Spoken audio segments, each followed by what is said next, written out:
જેને એ લોકો વોટ માંગવા જતા હતા એ લોકોને પણ અત્યારે ડિમોલેશન કરી અને ઘર વિનાના કરે છે. ભાજપ ભગાવો અને હવે ગુજરાતને આખો દેશ બચાવો. અને હું એટલો પ્રશ્ન કરું છું કે આજ 50 વર્ષથી અત્યારે લોકો રહે છે તો અત્યાર સુધી તમે એને ડિમોલેશન કા નથી કર્યું? આવતા દિવસોમાં આનાથી પણ ખરાબમાં ખરાબ હાલત થવાની છે. માણસને લૂંટફાટ કરવી નથી, ગુંડાગીરી કરવી નથી, પણ તમારે ધરારથી ઊભા કરવા છે. અત્યારે હમણાંના જે ન્યૂઝ મળ્યા છે એ પ્રમાણે જંગલેશ્વરમાં, રાજકોટમાં અત્યારે જે ડિમોલેશનની કામગીરી ચાલે છે એ ખરેખર બહુ દુઃખદ વસ્તુ છે કે આ સરકારે ઓલરેડી મિડલ ક્લાસને તો જીવા જેવો નથી રાખ્યો, પણ જેને પોતાની વોટ બેંક ગણતા હતા, જેને એ લોકો વોટ માંગવા જતા હતા એ લોકોને પણ અત્યારે ડિમોલેશન કરી અને ઘર વિનાના કરે છે. અત્યારે આપણા ઇન્સ્ટાગ્રામથી લઈને ફેસબુકમાં આપણે ઘણા વિડીયો અત્યારે જોયા છે કે જેમાં માણસો ચોધાર આંસુએ રડે છે કે અમારી જમીન જ્યાં અમે વર્ષોથી રહે છે અને એની પાસે કોઈ આશરો નથી, એની પાસે એવી કોઈ લાગવગ નથી કે ડાયરેક્ટ ધારાસભ્ય કે એમએલએ કે એમપીને ફોન કરે અને એનું કામ થઈ જાય. જે વ્યક્તિ પાસે લાગવગ નથી એ શું આ દેશમાં રહેવા લાયક નથી? આ લોકોની જે સિસ્ટમ છે ભાજપની કે ભાઈ તમે કામ કરો એમની સાથે અને એના જે તમે પૈસા આપો તો તમારું રીએ, બાકી તમારું ત્યાં ડિમોલેશન ચાલે. પોરબંદરમાં પણ ઘણી પ્રોપર્ટીમાં આ લોકોએ સીલ મારેલા છે. અમારું કહેવાનું એક જ છે કે ભાઈ ચાલો માની લ્યો કે એમાં મંજૂરી જે છે એ ચેરમેનની સાઇન વાળી છે. જે પણ ચેરમેને એ સાઇન કરેલી છે એના ઉપર લીગલ કોઈ એક્શન લેવામાં આવ્યા છે? તમે ચેરમેનોને જેલમાં પૂર્યા છે? જો એ નગરપાલિકાની ખુરશીમાં બેસી અને અનલીગલી એને જો મંજૂરી આપી હોય તો પછી એની ઉપર કાર્યવાહી કેમ નથી થતી?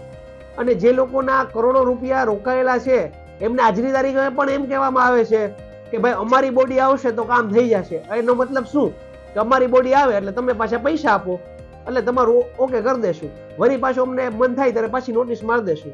તો આ જે ભાજપની આ પ્રણાલી છે એ ખરેખર ભયંકર છે. આવનારા દિવસોમાં માણસોને ચેતવું જરૂરી છે કે આપણે ભાજપ ભગાવો અને હવે ગુજરાતને આખો દેશ બચાવો.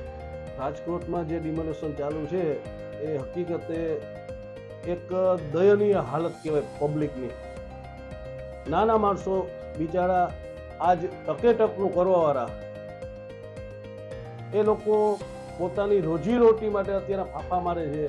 તો આજ એના ઉપર જે આફત આવી પડી છે કે આ ગવર્મેન્ટે એટલો અન્યાય એના ઉપર કર્યો છે કે એક આપ ફાઈટું કહેવાય એના ઉપર. આજ હું એટલો પ્રશ્ન કરું છું કે આજ 50 વર્ષથી અત્યારે લોકો રહે છે તો અત્યાર સુધી તમે એને ડિમોલેશન કા ના કર્યું? જ્યારે એ લોકોએ મકાન બનાવ્યા ત્યારે એ લોકોને લાઇટનું કનેક્શન શા માટે આપ્યું? ગવર્મેન્ટે જ આપ્યું. પાણીનું કનેક્શન શા માટે આપ્યું? ને તમે ત્યાં એનો હાઉસ ટેક્સ વેરો પણ તમે ઉઘરાવતા શા માટે? અત્યાર સુધી તમને ગમ્યું? આજ એ લોકોને તમે એ રીતના કાયદા છે કે આજ એ લોકો બિચારા એક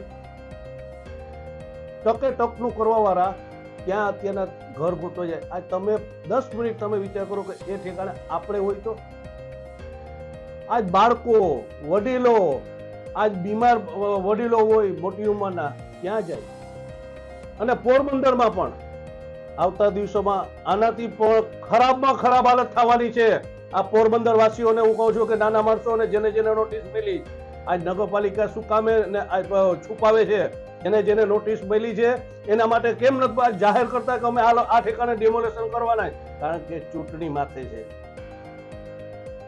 ચૂંટણીના લાભ લેવા માટે થઈને હજી ડિમોલેશન નથી ને એની કાર્યવાહી ને એનું નામ જાહેર નથી કરતા કે અમે આ એરિયામાં ડિમોલેશન કરવાનું. કારણ કે સ્વાર્થ છે. કેટલોક ટાઈમ તમે પબ્લિકનું શોષણ કરશો?